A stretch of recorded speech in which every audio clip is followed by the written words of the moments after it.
Anneliese Marie Frank, plus connue sous le nom de Anne Frank, est née le 12 juin 1929 dans la ville allemande de Francfort-sur-le-Main. Sa sœur Margot est de 3 ans son aînée.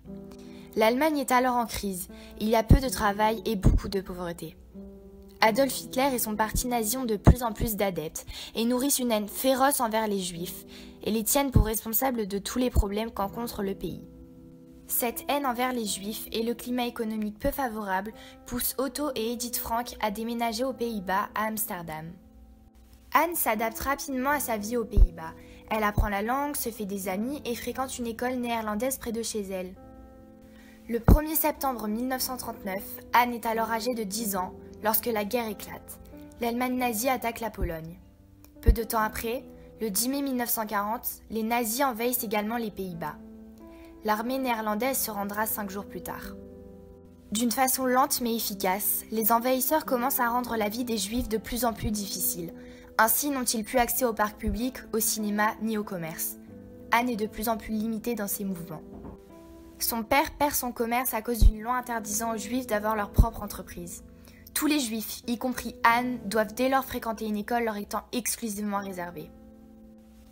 La répression des nazis va de plus en plus loin et oblige les Juifs à porter l'étoile jaune. Des rumeurs selon lesquelles les Juifs doivent quitter le pays commencent à se répandre. Lorsque le 5 juillet 1942, Margot reçoit une convocation pour venir travailler en Allemagne, ses parents se doutent qu'il s'agit d'un prétexte et décident que le moment est venu de se cacher. Dès le lendemain, ils entrent dans la clandestinité, espérant ainsi échapper à la persécution. Au printemps 1942, avec l'aide de plusieurs de ses anciens collègues, Otto Frank aménage un appartement secret dans l'annexe de son entreprise, situé au 263 Prinsengracht, Amsterdam. Peu de temps après, 4 autres clandestins se joindront à la famille Frank.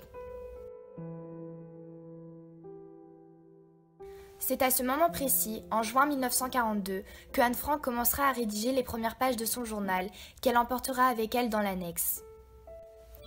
Il n'y a que peu d'espace dans cet appartement et chaque jour, tous les clandestins doivent faire profil bas tout en occupant leur journée le mieux possible. Que ce soit par la lecture, par l'écoute de la radio Orange ou par d'autres distractions. Écrire quotidiennement à Kitty, son amie imaginaire, deviendra rapidement vital pour la jeune Anne Frank, débordante de vie et soif de liberté. Elle extériorisera toutes ses pensées et sentiments d'adolescente florissante dans les pages de son cahier. Au fur et à mesure de la lecture de ce journal, nous découvrirons une Anne sous d'autres perspectives. Anne décrira également d'une façon très précise la période passée dans cette annexe. Cette œuvre sera alors l'un des rares témoignages de la vie quotidienne d'une famille juive sous l'occupation nazie. Un jour, Anne entend à la radio Orange, qui est la radio clandestine des Pays-Bas, un discours du ministre de l'Éducation du gouvernement néerlandais, appelant à conserver les journaux intimes et autres documents relatant les souffrances du peuple pendant la guerre. Anne décide alors de retravailler ces différents journaux dans le but d'en faire un roman titré « L'Annexe ». Anne commence donc à réécrire son journal, mais ne pourra mener sa mission à bien.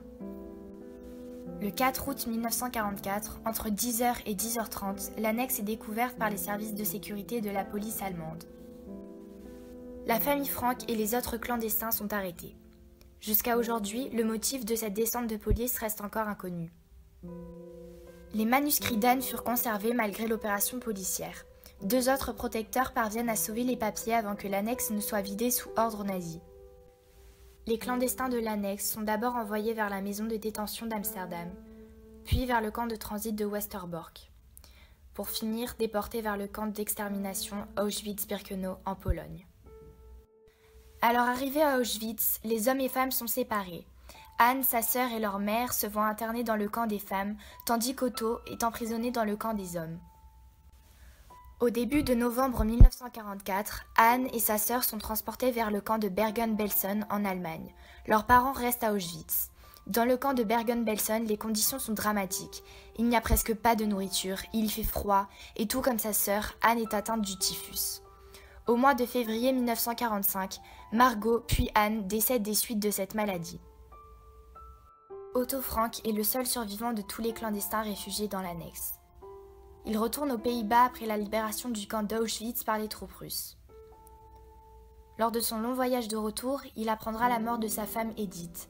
Puis, une fois rentré aux Pays-Bas, il apprendra également qu'Anne et Margot ne sont plus en vie. Otto est fortement impressionné par les manuscrits de sa fille.